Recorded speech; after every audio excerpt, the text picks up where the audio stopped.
જાણીતી બ્રાન્ડના નામે ગ્રાહકોને નકલી શેમ્પૂ પકડાવી દેવાના રેકેટનો પર્દાફાશ સુરતની અમરોલી પોલીસે કર્યો। બ્રાન્ડેડ કંપનીના સ્ટીકર લગાવીને નકલી શેમ્પૂનું ઓનલાઈન પ્લેટફોર્મ પર વેચાણ થતું હતું, જેમાં એક સાથે એક શેમ્પૂ ફ્રી પણ આપવામાં આવતું હતું। સસ્તું મળતું હોવાની લાહેમાં લોકો ઓનલાઈન ખરીદી કરતા હતા। તપાસમાં મોટો ખુલાસો એ થયો છે કે આ નકલીનું કૌભાંડ આજકાલથી નહીં પરંતુ છેલ્લા 8 વર્ષથી ધમધમતું હતું। ડેનિશ વિરાણી અને જેમીર ગાબાણી નામના ભેજાબાજ ઠગબાજ આ રેકેટ ચલાવતા હતા। પોલીસે ગોડાઉન સીલ કરીને 16 લાખથી વધુનો મુદ્દામાલ જપ્ત કર્યો છે। રહી છે ખાવાની વસ્તુ નકલી સરકારી અધિકારીને સરકારી કચેરી બાદ હવે સામે આવ્યું છે નકલી શેમ્પૂ। કારણ કે છેલ્લા 8 વર્ષથી સુરતના કતારગામ વિસ્તારના બે યુવકો છે કે જેમીર ગાભાણી અને ડેનિશ વિરાણી આ બંને યુવાનો છેલ્લા 8 વર્ષથી કહી શકાય કે આંતરરાષ્ટ્રીય બ્રાન્ડનું શેમ્પૂ છે કે જેને તે છેલ્લા 8 વર્ષથી ડુપ્લિકેટ હતું તે છતાં તેને વેચતા હતા। સોશિયલ મીડિયાના માધ્યમથી આ શેમ્પૂ વેચાતું હતું। હું આગળ બી બતાવીશ કે મોટા પ્રમાણમાં આ જથ્થો છે છેલ્લા 8 વર્ષથી આ ગોરખધંધો ચાલતો હતો। પોલીસને તેની જાણકારી મળતા જ પોલીસે આખરે દરોડા પાડી 16 લાખ કરતાં વધુનો મુદ્દામાલ ઝડપી પાડવામાં સફળતા મેળવી છે। જોકે આ ગુનાના મુખ્ય બે સૂત્રધાર હાલ પોલીસ પકડથી બહાર છે, જ્યારે આ ગુનામાં સંડોવાયેલો એક ક્લાર્ક છે કે હિતેશ શેઠ નામનો, તેની પોલીસે અટકાયત કરી છે, તેની પૂછપરછ શરૂ કરી છે।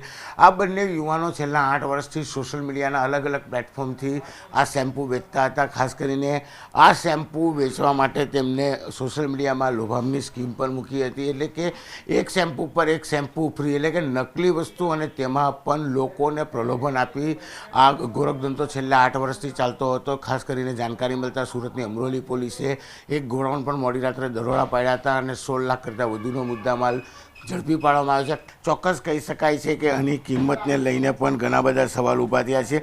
અત્યારે એના પર MRP મારવામાં આવી છે 1199, એટલે કે 800 થી 900 રૂપિયામાં આ બ્રાન્ડેડ કંપનીનું શેમ્પૂ વેચાતું હતું, અને જે પ્રકારે એક પર એક ફ્રી, એટલે કે એક બોટલની કિંમત 400 થી 500 રૂપિયા બજારમાં મળતી હોય ત્યારે લોકો પણ લાલચમાં આવીને આવી વસ્તુ લેતા હોય છે, પણ વિચારતા નથી કે બ્રાન્ડેડ કંપની 1000-1200 રૂપિયાની વસ્તુ 500 રૂપિયામાં મળે છે તો તે નકલી હોય। કારણ કે લોકો હવે ઓનલાઈન ખરીદી કરવાનું સૌથી વધુ પસંદ કરતા હોય છે, ત્યારે આવા અસામાજિક તત્વો કહી શકાય કે આવા ઠગબાજો કહેવાય તે ઓનલાઈનના નામે લોકોને ખોટી વસ્તુ આપતા હોય છે અને ખોટી વસ્તુ વેચવા માટે અલગ અલગ લોભામની સ્કીમ મૂકતા હોય છે, અને આ લોભામની સ્કીમમાં લોકો ફસાઈ જતા હોય છે। કારણ કે આ બંને યુવાનો છેલ્લા 8 વર્ષથી આ ધંધો કરતા હતા, અને 8 વર્ષ બાદ પોલીસને ગંધાવતા પોલીસે ગોડાઉન પકડ્યું અને સમગ્ર મામલાનો કૌભાંડ સામે આવ્યું છે। આ જે લોકો છે ત્યાં વરિયાવ ખાતે એક હબ બનાવેલું છે, એમાં જે જાણીતી કંપની છે એના સ્ટીકર બનાવતા અને બીજી જગ્યાએ શેમ્પૂ બનાવી અને ફ્લિપકાર્ટ દ્વારા ઓનલાઈન વેચાણ અલગ અલગ જે છે એના દ્વારા બનાવતા હતા।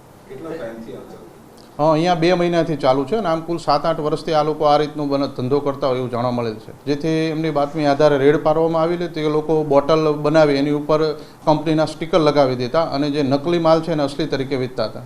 16 લાખ કરતાં વધુનો મુદ્દામાલ કબજે કર્યો છે। ખાસ કરીને જાણીતી પોર્ટલ ઉપરથી આ ગોરખધંધો ચાલતો હતો। આંતરરાષ્ટ્રીય બ્રાન્ડના શેમ્પૂને ઓનલાઈન વેચવામાં આવતું હતું, તે પણ એક ઉપર એક ફ્રી। ખાસ કરીને આ સમગ્ર ધંધો છે તે કતારગામ વિસ્તારના ડેનિશ અને જેમીન નામના બે યુવાનો કરતા હતા। પોલીસે તેમને વોન્ટેડ જાહેર કર્યા છે। ખાસ કરીને આ કેસમાં સંડોવાયેલા હિતેશ શેઠ નામના એક ક્લાર્કની પોલીસે ધરપકડ કરી છે। કહી શકાય કે છેલ્લા 8 વર્ષથી આ લોકો ઓનલાઈન દ્વારા આ ગોરખધંધો ચલાવતા હતા, અને કહી શકાય કે પાછું નકલી તો ખરું પણ તેમાં પણ એક શેમ્પૂ પર એક શેમ્પૂ ફ્રીની સ્કીમ મૂકી ઓનલાઈન આ વેપાર લાંબા સમયથી ચાલતો હતો। જો કે અમરોલી પોલીસને જાણકારી મળતા ગઈકાલે મોડી રાત્રે સમગ્ર ઘટનાનો પર્દાફાશ થયો છે। કહી શકાય કે 2 વ્યક્તિઓને વોન્ટેડ જાહેર કર્યા છે, એક વ્યક્તિની ધરપકડ કરવામાં આવી છે અને 16 લાખ કરતાં વધુનો મુદ્દામાલ કબજે કરી આ મામલે વધુ તપાસ શરૂ કરી છે।